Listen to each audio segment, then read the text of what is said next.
第10卷西风转舵，西方文明进阶与近代中国的外源塑造 Volume X The Shift of Western Winds The advancement of Western civilization and its external shaping of modern China Gen show you forward.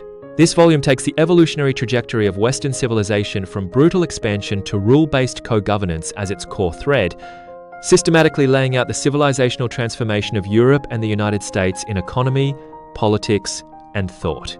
It simultaneously outlines the dual interaction between Japan, Russia, Soviet, UNION and China, focusing on how the evolution of Western civilization externally shaped late Qing to Nanjing National Government-era China. ND addresses the bridging role of civilizational transmitters such as Xu Jiyu and Protestant missionaries, with key thinkers including Adam Smith, William Pitt the Younger, William Wilberforce, Jean-Jacques Rousseau, Otto von Bismarck, Vladimir Lenin, Friedrich Hayek, and Adolf Hitler as ideological anchors.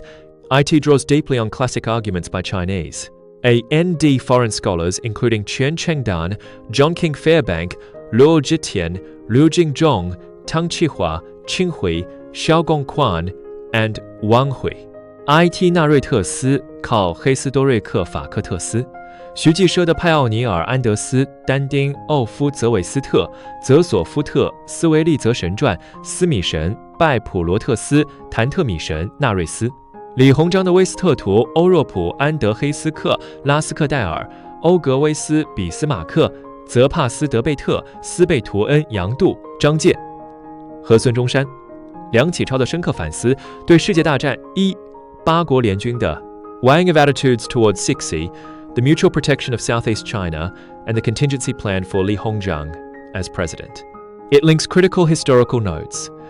The 1832 British parliamentary reform, the 1846 repeal of the Corn Laws, 李鸿章1896年的欧洲之旅，1900年的东南互保，1911年的辛亥革命，the 1919 Paris Peace Conference, and the 1935 Fabi currency reform. Finally, it completes the book's closed loop of China-West interaction, transformation of Western civilization, shift in China policy, China's institutional response. The ultimate direction of modern civilization emerges clearly, restraining selfishness through institutions, tempering arrogance with reason, and replacing the jungle law with shared governance. CHINA 的现代转型在西方文明的多样冲击中，仍然是一个艰巨的探索，介于本土传统与外来文明之间，渐进改革与激进革命之间，基于权力的 Strengthening an Institution-Based Foundation。第1章，西方文明的多元特质与对华初始冲击。Chapter 1 The diverse characteristics of Western civilization and its initial impact on China. The rise of Western civilization was not a linear, one-way progress, but a complex evolution through mercantilist plunder, liberal constitutionalism, rational correction. In That Land of the West, Qian Chengdan precisely summarizes this process. The core progress of Western civilization lies in restraining power with institutions, regulating expansion with morality, and replacing hegemony with co-governance. This transformation took distinct paths and rhythms in Britain, France, Germany, the United States, and other countries, together forming the diverse Western world that modern China faced. In the dimension of political civilization, Britain's gradual reform stands as a model. The 1688 Glorious Revolution established the constitutional framework of parliamentary supremacy, constitutional monarchy without bloodshed, laying an institutional foundation for power restraint. The 1832 parliamentary reform broke the aristocratic oligarchy's monopoly on political power. The industrial bourgeoisie entered the political core through economic strength, and suffrage gradually expanded from strict property qualifications to broader social classes.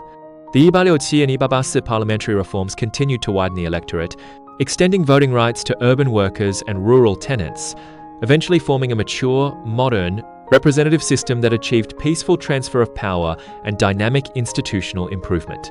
The government of William Pitt the Younger inherited the Enlightenment idea of limited government, organically integrating constitutional systems with administrative efficiency, upholding parliamentary checks on the monarchy while ensuring efficient national governance, becoming the core cornerstone of Britain's long-term political stability.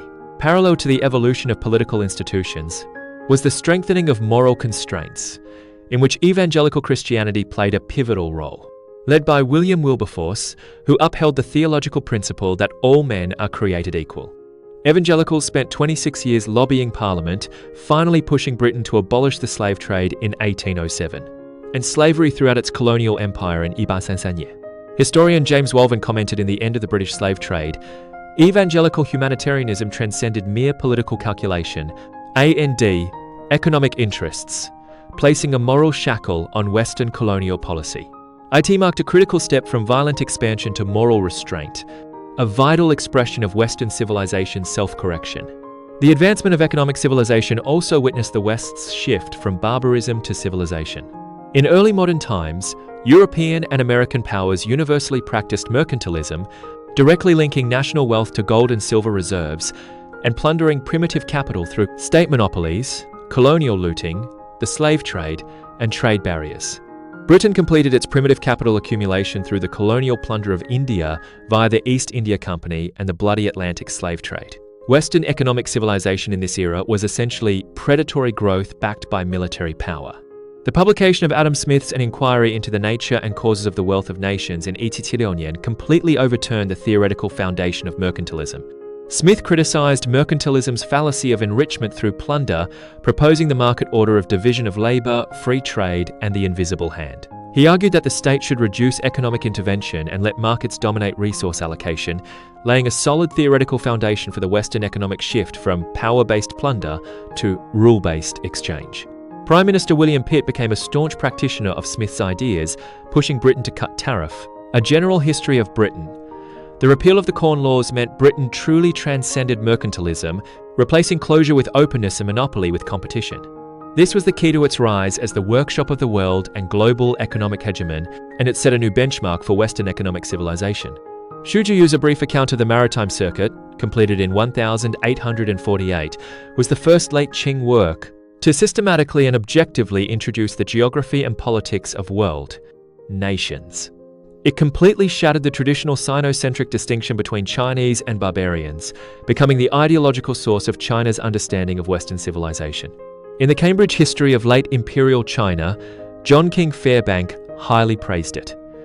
Xu Zhiyu was a pioneer of modern China's Western understanding, with vision far beyond his contemporary Wei Yuan. Wei Yuan focused on the material level of learning the barbarians' superior techniques to control them, while Xu Zhiyu delved into the institutional core of the West, letting late Qing literati see for the first time that the West was not barbaric, but a civilization with complete systems and norms. In the book, Xu detailed the political systems, historical evolution, and social customs of Britain, France, the United States, Germany, and other countries, and highly praised American democracy. Washington opened 10,000 tili of territory, yet refused to usurp the throne or pass power to his descendants. Instead, he created an electoral system, nearly realizing the ideal of the world for the public good, establishing an unprecedented order in history. He objectively reviewed Britain's constitutional monarchy, noting that the monarch holds no real power, governance lies with Parliament, the people enjoy political rights without risk of rebellion. He analysed the pros and cons of the French Revolution, arguing that it sought freedom through revolution but spilled rivers of blood, eventually leading to Napoleon's authoritarian rule, with mixed gains and losses. He introduced Germany's identity as a military power while warning that excessive militarism impoverishes the people and is unsustainable in the long run. Upon publication, the book shocked the late Qing court and public. ZGF, LHZ, ZZD, and other key self-strengthening movement officials regarded it as essential reading, making it the ideological foundation for the movement's understanding Western conditions and learning Western laws. Notably, Xu's praise of Washington was brought to the United States by American missionaries, attracting wide attention.